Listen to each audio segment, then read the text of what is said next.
I am Nat. I am the head of community at Exceptional Individuals, and I am neurodiverse, like 80% of our team. So we get it.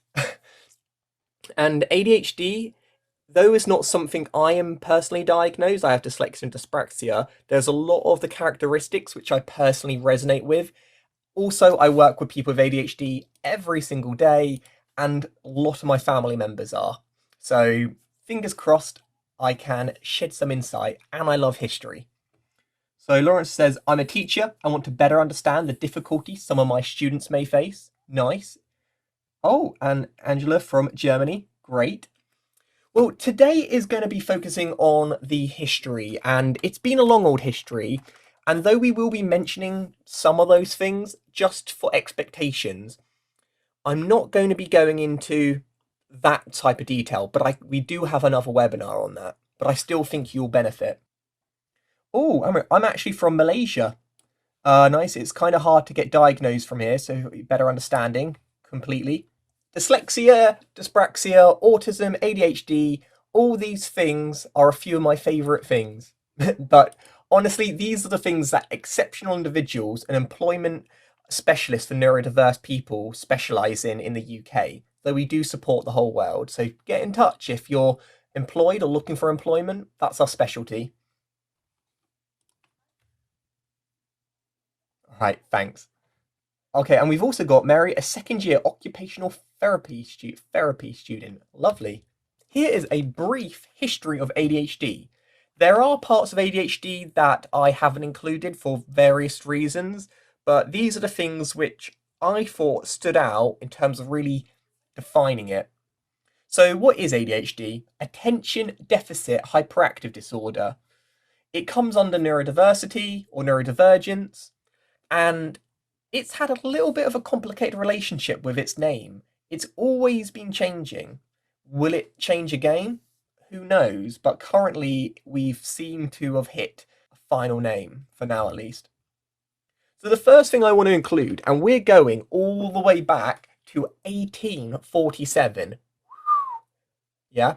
And there was this poem. It's a German book. It was very, very famous, Fidgety Phil. You know, if you were German back in the day, and I know one of you did say you were from Germany, you may have heard of him. And there's a passage, and it's being translated, but it says, Let me see if Philip can be a little gentleman. Let me see if he is able to sit still for once at a table. See the naughty, restless child. And this is the first mention of ADHD, maybe, or are they just talking about a naughty child? Yes, Angela, you are right. Struwelpapit. I'm not going to say that, but no, that is correct. I remember researching that. So this is the first instance of potentially referencing to ADHD, though we do not know.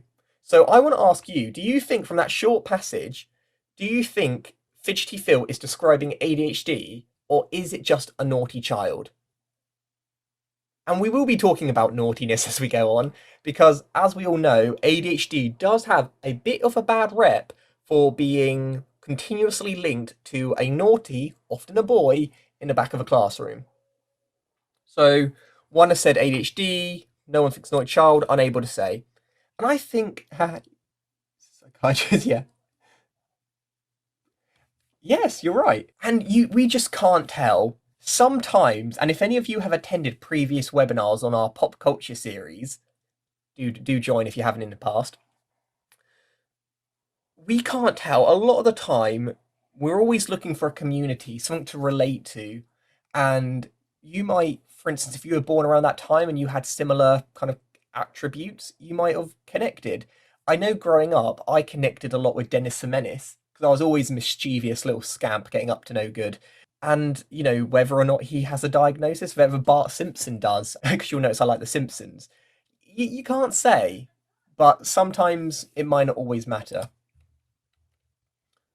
Now, we're looking at the 1900s. So, symptoms of ADHD are considered a moral problem of children and their parents, and discipline or punishment is seen as the best treatment. So, morals. Morals is what you believe in. You know, back then, a lot of religion, everyone has, like, this is the right thing to do, this is the wrong thing to do.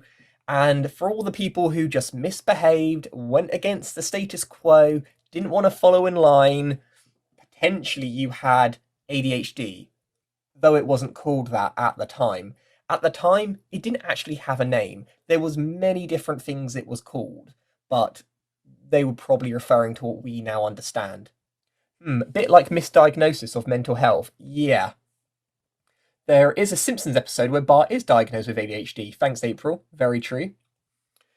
And yeah, you just hit him on the back of the head or something. Again, think of like Dennis the Menace. He used to always get hit by a slipper.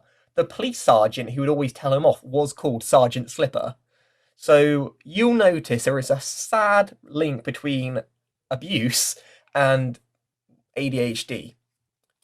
Saying, oh, they didn't know no better, isn't a good enough reason. But it's still interesting to know why some people may not publicly talk about their ADHD. Because even though this was 100 years ago, 100 years isn't that long, and that's only a couple of generations. Now we're on to this, a defect of moral control. That has such a powerful wording. So this was paediatrician George Steele, Sir George to you actually, described as an abnormal defect of moral control in children. He found some could not control the behaviour in a typical way, but were still intelligent. So this is both good and bad. On the plus side, this sounds like neurodiversity. There is a challenge, but their intelligence is unaffected. So even 100 years ago, that was quite progressive. But saying a defect of moral control sounds a little bit sinister, but we need to put it in context about like language and terminology at the time. So moral control is basically your ability to control your actions. So maybe, moving, fidgeting around, like not like speaking out a cue. And would we call that moral today? Probably not. But for them, there was a right and a wrong way of doing things. And if you did the wrong thing, that was going against the morals of society. So there's a little bit of context to how it got its name. And we can't say for sure, but I would say it probably sounds worse to us today than it did back in the time. But obviously, morals were held in very high esteem, as they should be today, but put it in context to religion, where today maybe not so much. But what words do you associate with ADHD? So, any words, remember, at this point in time, there wasn't a name for it, but I'm sure over the years you've been called many things, both positive and negative. So, what have they been called? Nothing too offensive, please, but I do think it's important to recognise the journey that we have come on through ADHD. At Exceptional Individuals, we're a very positive organisation, but if you only focus on the positives and neglect the negatives, it kind of undermines someone's experience. So we got Space Cadet, oh yeah, I've heard of that one, Can't Sit Still, Creative, Unfocused, Impulsive, Hyperactive, Fidget, Lazy, Not Boring, Wishy-Washy, that's the good one, Short Attention Span, Eccentric, Exceptional, Inattentive, yes, Impulsive, Fidgety, a daydreamer, absolutely scattered mind. I used to always get called Scatty. I hope this doesn't stick, by the way, but Scatty Natty. Ugh. I mean, depending, diagnosed, scattered mind, quirky, yes, that's a good one. Unique, emotional, solution finder. I really like that we got a nice mixture here as positive as well. Can I say something? There's words like pain and hard work or distractive. Yeah, no, they're all really good ones. I definitely got called pain in the bum. So many. We've also got attention to special interests, creative. Cool, no, this is really useful. And these were, obviously, we still use these today, rightly and wrongly, but back then, all of these were kind of used. And the psychiatrists or pediatricians at the time were like, you know what? This is chaos, we need a name. So then we kind of moved on. But At this point, the only way of getting a diagnosis was looking at a lack of moral control. So, in terms of Still, there were a set of criterias which he used to determine whether or not you lacked moral control. There's more than just these ones, but these are some of the key ones. So, this is a kind of a mini diagnosis on the original diagnosis for what would to become ADHD. Okay, so passionateless, cruelty, jealousy, lawfulness, dishonesty, destructiveness, shameless. So not many of you are shameless, which is good. Passionatelessness, some of you no, okay, not many of us are cruel. Jealousy, very normal trait. Lawfulness, no one breaking the rules. Dishonest, a few of us. Destructive, I would say I'm quite destructive. Yeah, and Essa says the concept of morality has changed massively over time. And it definitely. So this is severely outdated, okay? But just so you know, when we say lack of moral control, these were the criterias. And let's face it, if you are not very, if you are passionateless, are you cruel, jealous, lawfulness, dishonest? These aren't good characteristics. You know, today, if you get called ADHD, in the way we see our exceptional individuals, it's a positive or at least neutral. But back then, really didn't sound like a good thing, did it? Like, how does whether or not you follow the law determine, I don't know.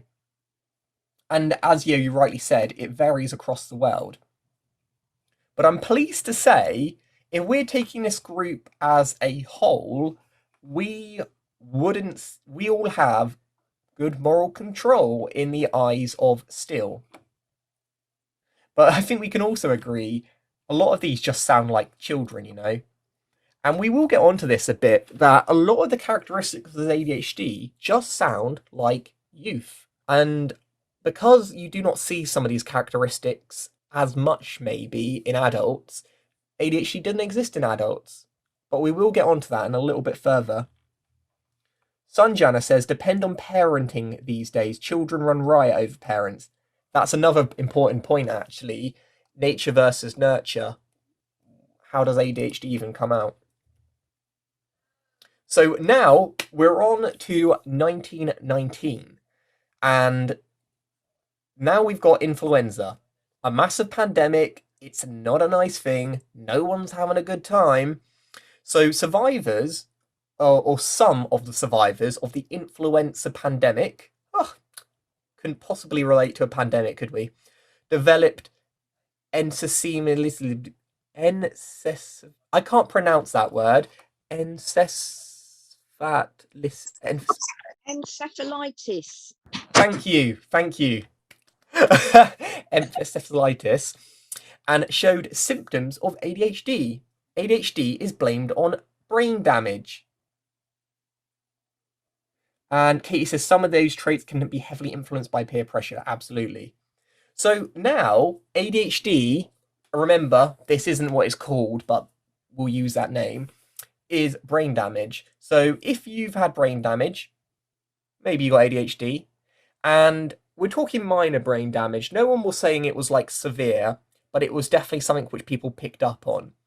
And as we all know, this is 100% not true. So this was a real throw in the wrong direction at this point. Now, 1936, so it's been a while. Benzedrine is approved as a medicine. So you probably have heard of Benzedrine if you've got ADHD. There's like main different drugs, but Dr. Charles Bradley found positive side effects on Benzedrine. Young patients' behaviour in schools improved when he gave it to them. Doctors recognise the discovery years later. And so the medicine was used for other things. By some experiment or whatnot, he found some positive side effects. Now, even though we knew that it worked in 1936, no one really listened to him. They thought it was a bit of a joke, to be honest. And most of his peers didn't really start to take it serious. And ADHD is quite an interesting one because when we look at other neurodivergence like autism or dyslexia or dyspraxia, medicine isn't a standard option. But with ADHD, particularly in the US, it is kind of, the norm. I believe actually the drug is a class C or B. I think I remember researching it on Talk to Frank, which is a drug website. So you really you need a prescription basically. Now, keeping on to brain damage. Researchers, so scientists, found similarities in behavior between hyperactive children and monkeys with a frontal lobe ablation. So they were basically comparing hyperactive kids and monkeys. And I'm sure, I don't know if any of you got called like your little monkey when you were younger. I think I still do, to be honest. Always climbing around on trees. But essentially, they noticed similar characteristics and similarities. So they already thought it was to do with brain damage. And now they're like, well, we damaged the monkey's brain. Monkey's acting a lot like the kid who's jumping about. Maybe it's brain damage. And you can see that now for 30 years, people have been thinking brain damage. That's a long time to think something is seriously wrong. Yes, I know someone called a monkey, oh, and he has ADHD. Yeah, we've all been called like that. It's been so long, and now we're suddenly getting recognition. So 1950, so the 50s, which some of you may remember, because it's not that long ago, there was no recognition. And this is when the DSM comes in, so the Diagnostic and Statistical Manual of Mental Disorders. This is what they use in the US. So this is like the Bible of mental disorders. Though it is mainly used in the US, it kind of is quite used worldwide. And this is why I always refer to it rather than the UK equivalent. So the Diagnostic Manual of Mental Disorders, and it's called DSM for short, but there's like DSM-1, DSM-2, 3, 4, 5, lists all the recognised mental disorders. So if it's not in the book, you're not getting a diagnosis. This is what the doctors use. ADHD was not recognised in the first edition. Yet in the second edition, in 1968, Hyperkinetic impulse disorder appeared. So this is the first official name we have for ADHD. Hyperkinetic, which essentially hyper, fast, and kinetic, movement. So essentially, ADHD was just fast movement. Someone with lots of energy, low impulse control, and it was a disorder. So this is the first known name for it.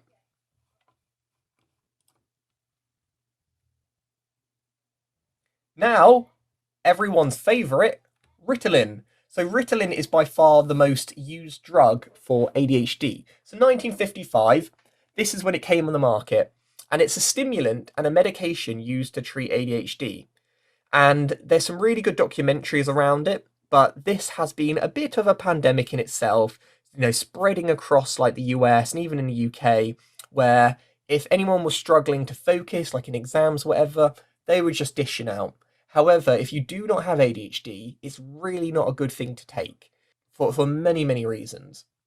However, it's important to keep it known in the history because I don't know this for a fact, but from my own observations, half the people I know with ADHD take no medication, the other half do take medication, and normally, 9 times out of 10, it's normally Ritalin. I'm curious to know if any of you take Ritalin or any medication for ADHD, and what's your thoughts and opinions on it. Today, I'm not here to give my viewpoints on medication. I think it's a very personal decision, but Abby mentions take it, nice. But I will say, if it works for you, and speak to your doctor. But there is definitely concern that very young children are taking it, and that's something which I think we need to keep an eye out on. There's a really good Louis Theroux documentary on prescriptions around ADHD in the US, which is really interesting to watch. All right, now we're in the 80s. So finally, we're getting a new definition. Woohoo! So in DSM-3, they changed the name to something which you will be a bit more familiar about, and attention deficit disorder, ADD. A lot of you probably still call it ADD, or say, oh, I got ADD without the H. And this was the the second name for it. There's a few other names throughout this time period, but we're only going to go the ones that were labelled in the DSM, just to kind of keep things simple. Amira says, I took Ritalin for about a month. It helps me calm enough to actually fall asleep. Nice. And you know, it works for some people. Some people will be on for life, others will be in periods of time, and they'll like ease into it and ease out of it. It really is a personal decision, and do go to your GP. Do not go elsewhere, because you know, there with all medication there's positives and negatives and side effects, and you've got to find out what's the right thing for you. And so most believed hyperactivity was not a common symptom. So this is really interesting. In the 80s, really not that long ago, people didn't associate hyperactiveness with ADHD. Yet when you ask most people on the streets who aren't that informed and you say, oh, you know, what's ADHD? People always refer to the hyperactiveness. So it really wasn't that long ago until where this kind of stigma kind of appeared. It's always been related to misbehaving children, but it hasn't always associated with hyperactiveness. So what they did here, because they appreciated that, you know, they go hand in hand, but it almost seemed like there was two separate diagnoses. And this is when subtypes appeared. So ADD with hyperactiveness and ADD without hyperactiveness. And this is quite interesting because in the future, they actually switch this around a bit and they say ADHD without hyperactiveness or with both. So it's interesting why they see. But yeah, at the moment, you get subtypes.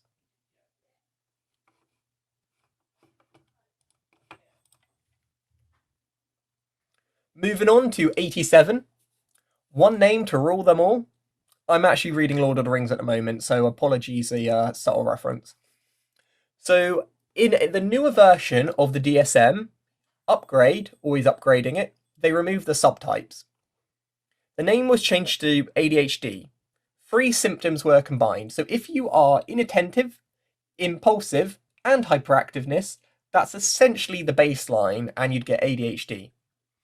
This was because it was getting confusing, you know, there was a lot of confusion. So they decided to consolidate. And the same thing happened with autism.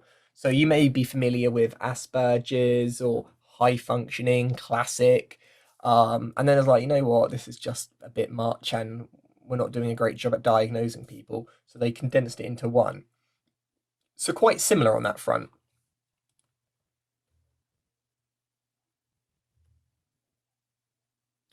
But they changed it again. And that's the thing, like this, I would say ADHD has probably changed more than any of the other neurodiversity in terms of like naming. And it's a complicated one because where dyslexia and dyspraxia, you know, doesn't have the word disorder in it, this one absolutely does. And with autism, yes, ASD is autism spectrum disorder, but a lot of people are choosing to use the phrase autism spectrum condition. You don't really hear many people talk using that type of language with ADHD. It's not attention deficit hyperactive condition. Or if it is, I've definitely not seen that around. So in 1994, and this probably brings us up to when the vast majority of us were born, it changed yet again.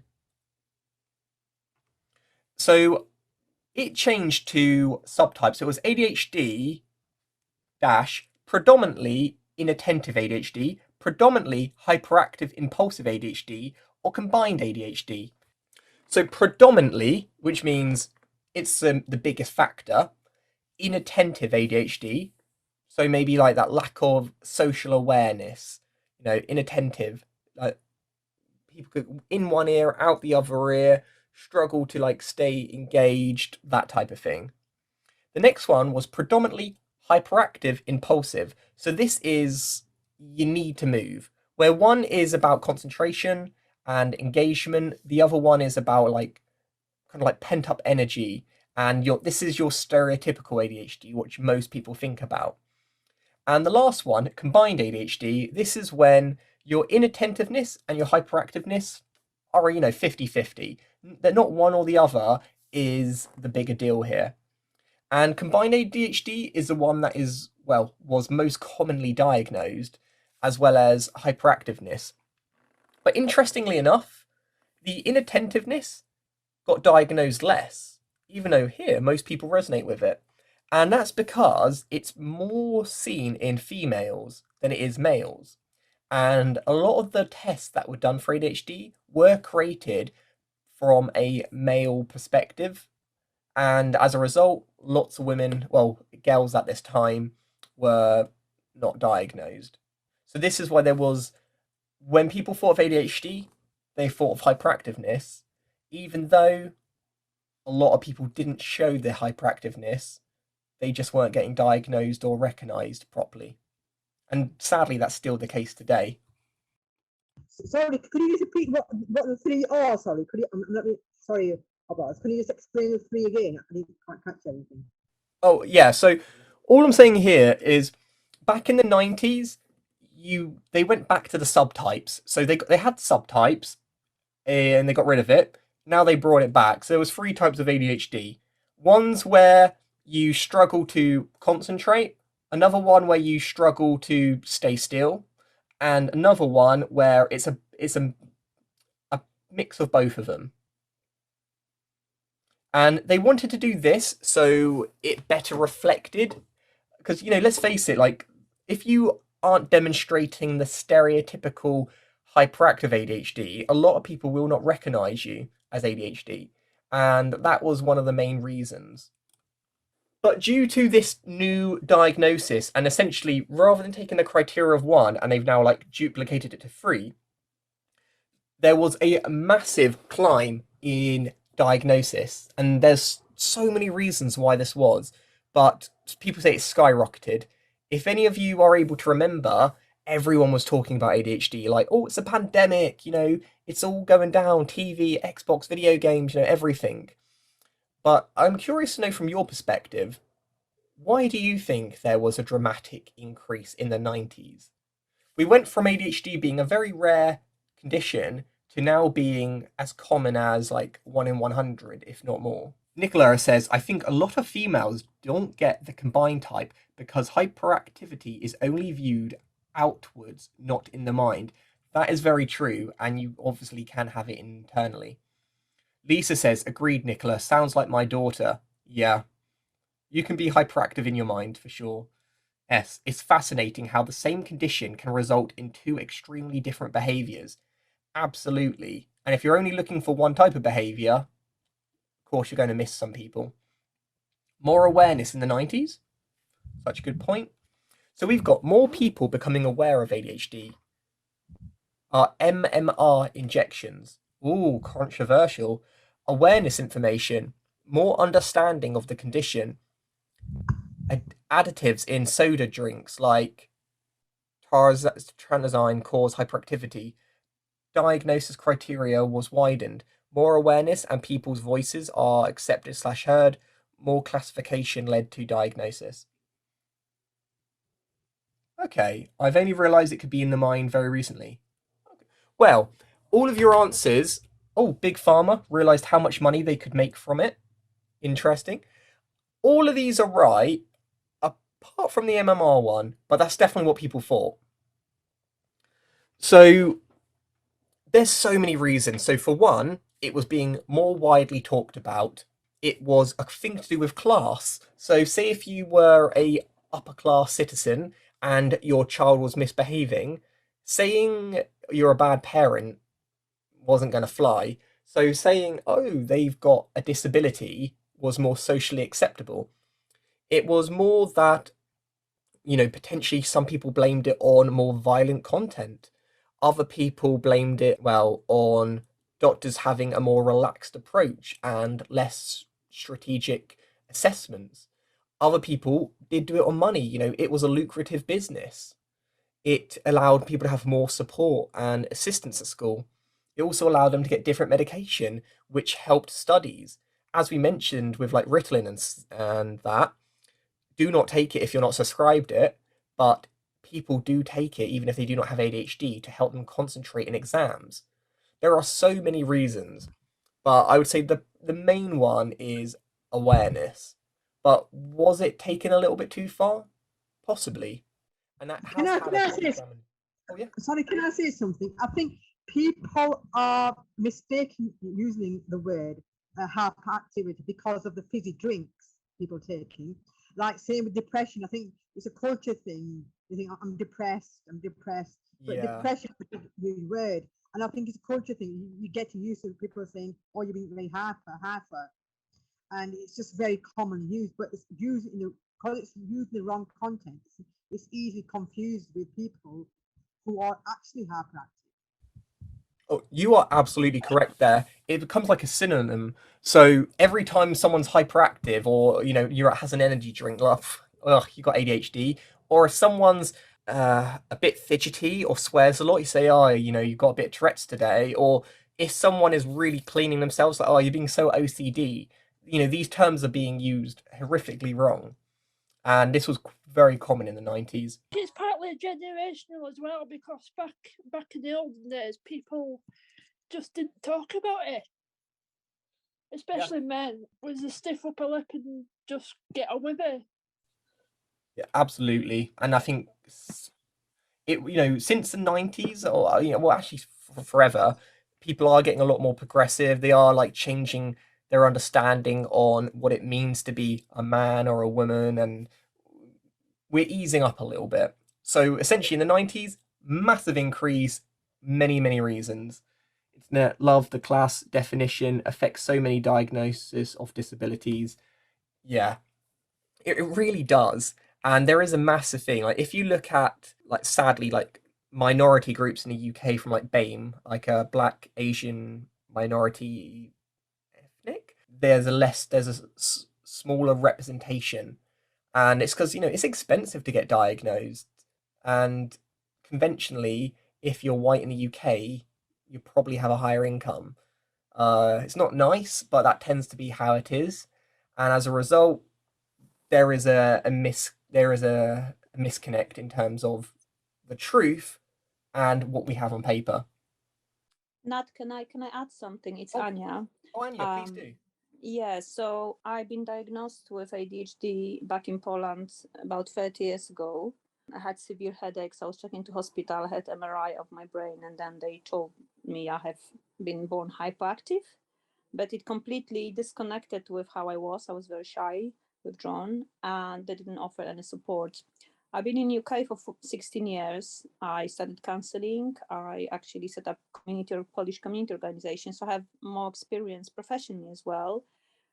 And I would like to say that now in Poland, I would just give example as other country, like for example Poland, but probably in other countries it's similar. In here we are lucky because we can be diagnosed through NHS as regarding ADHD or as autistic spectrum disorder.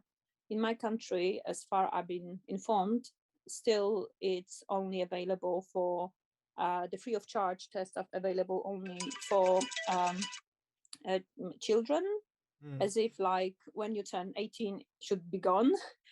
So people have to go private to get diagnosis, and it's not really, people are not really aware of it. So I think like raising awareness, especially with other, like BAME, other minorities, or people who don't speak English very well, it's even harder.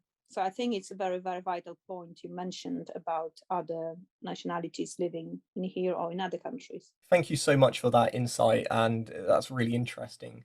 I just add on what you said, and also what Nicola just said, that some people sometimes ask if you can sit still in meetings, but never really ask how difficult it is to sit still.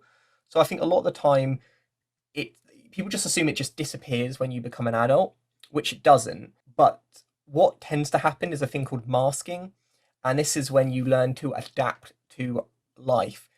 As you get an adult, you don't just suddenly stop having ADHD, but of course you're going to learn coping mechanisms along the way. And just because, for instance, you have learned to sit still, that doesn't mean that you're still not fighting your brain every second to kind of control that impulse. And I think that's one of the key areas which people are not really paying attention. Sanjan says neurodiversity in ethnic minorities is still taboo to discuss or seek help. Sadly, very true. And mental health, it's something seen as a very much as a negative, something we do not talk about, sweep under the carpet, a sign of weakness. Obviously, all of us in this chat know that's not true, but we have to acknowledge that that's how people think. And as a result, there's probably a lot of people who's falling under the radar and not getting the support they need. Oh yeah, and it says, I find instead of speaking about me, I had to educate the expert I'm speaking to at times. Yes, that is very true. You do have to become a mini expert in yourself. And when you're talking to people, never assume they know what you're on about. Always assume that you're starting from scratch. I find that to have the best approach. Yes, I found that even, yeah. It was finally recognised that ADHD was not just a childhood disorder in the 90s. Like, people only just realised, which disappeared with age, which was previously thought.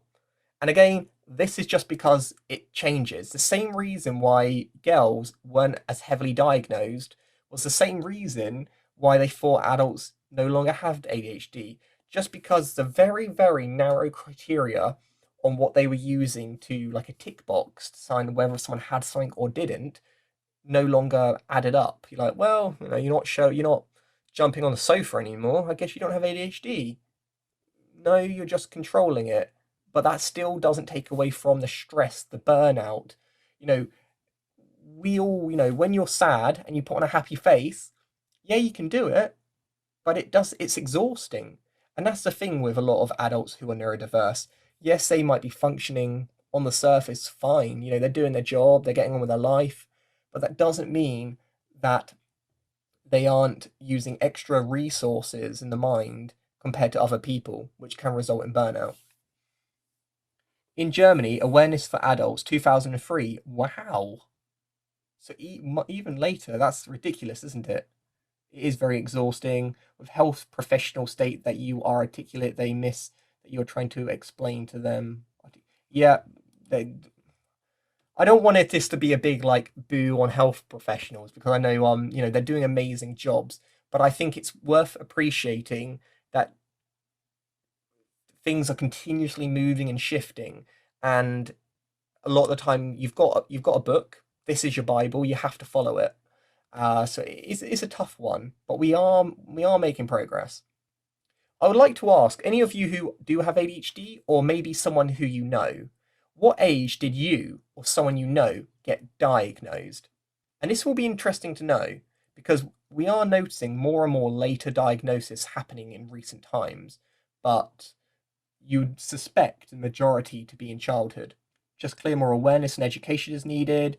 Georgia says, RE masking, I find that I'm a completely different person at home when I'm relaxed compared to being out at a social or work situation at home. My ADHD symptoms are glaringly obvious, but out in the world, I have learnt to manage/hide them. It's tiring though. I feel you on that. At home, I'm all over the place. I just sit in my room and meow, and I do it because I know it feels good or I enjoy it, and it's kind of like an impulse, I guess. But out and about, I can control it, but it's not natural. When I'm natural, you just kind of unwind. Sanjan, I think people with ADHD and Asperger's tend to find that they try to hold it, and when they come home with the family environment, they tend to take it out on them.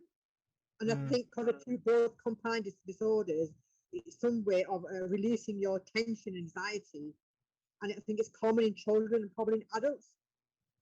Yeah. Asperger's and ADHD.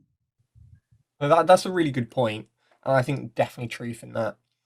Sanjan also said, I think ADHD was drummed out of me, went from a happy, chatty child to a quiet, reserved child. And says, I was told that disrupting my day was not a disorder, but my day is very much disrupted, that with the toll it takes on me. And in terms of age, still awaiting diagnosis from Aline, middle son at 7, daughter 12, 9. I was diagnosed. So actually, that's interesting. You know, all your children are, but you're still waiting for it. And as we know, it's hereditary, means it runs in the family. So the likelihood of you having it is pretty high. A child 8 supported a few years ago was diagnosed at 9. I was diagnosed at 51 years. Wow. That is an incredibly later one. Oddly enough, the only one who didn't think it was obvious and accepted my diagnosis was my mum, which is interesting because she definitely has it. That's fun, you know. It could be for denial, it could be just she's lived with it her entire life, so that is her definition of normal. Interesting. And we've got here, very interestingly, most of you got diagnosed later in life. That might, to be honest, because you were diagnosed later in life, so you're more likely to come to this webinar because you're more curious. That would be my assumption. But as we can see here, it is becoming more common to get diagnosed later in life, but that doesn't mean it's becoming more easier. Now, where are we today? Scientists are trying to identify the causes of ADHD, and we will be doing a session, well, at a later stage on the science of ADHD. Researchers point to a strong genetic link. So we can't say conclusively, but it looks very, very likely it's genetic. And as some of you have mentioned, it looks the case that it's genetic. Angela says more females are later. It does appear that way. It's not clear what role environmental factors play in determining who develops ADHD. So what do we mean by that? You know, is it like growing up in poverty, in wealth, in different social, economic situations? Does any of those things affect ADHD? A lot of people related, like smoking or doing drugs or like and pregnancy. There's evidence to suggest smoking causes ADHD. I would say there's not enough research to say that, but it is definitely something which is ongoing. But if you just want a safe bet and you do not want to spread fake news, the best thing to say is genetic. The rest of it is still quite unfounded, even though there's a few papers. Thanks, Rachel. Great presentation. If any of you do have ADHD, by the way, or believe you have it and are in the UK, get in contact because we might be able to get you some support and training for a workplace needs assessment. But I'll give my details at the end so you can get in contact if you are curious to find out more. If you aren't in the UK, you can still work with us, but unfortunately that we might have to charge just, because we don't have the funding. But it's definitely worth having a conversation, or we can point you in the right direction. But if any of you have any last questions, I'll do my best to answer them. So S says, Nat, on a separate note, you have a webinar on access to work in a couple of months' time. Could you possibly arrange one sooner? I can't, but what we can do is if you contact us, we can get one of my colleagues to have a one-on-one chat with you, and then we can get the ball rolling. So you do not have to wait for that webinar in order to have it. Great webinar. Thanks for sharing.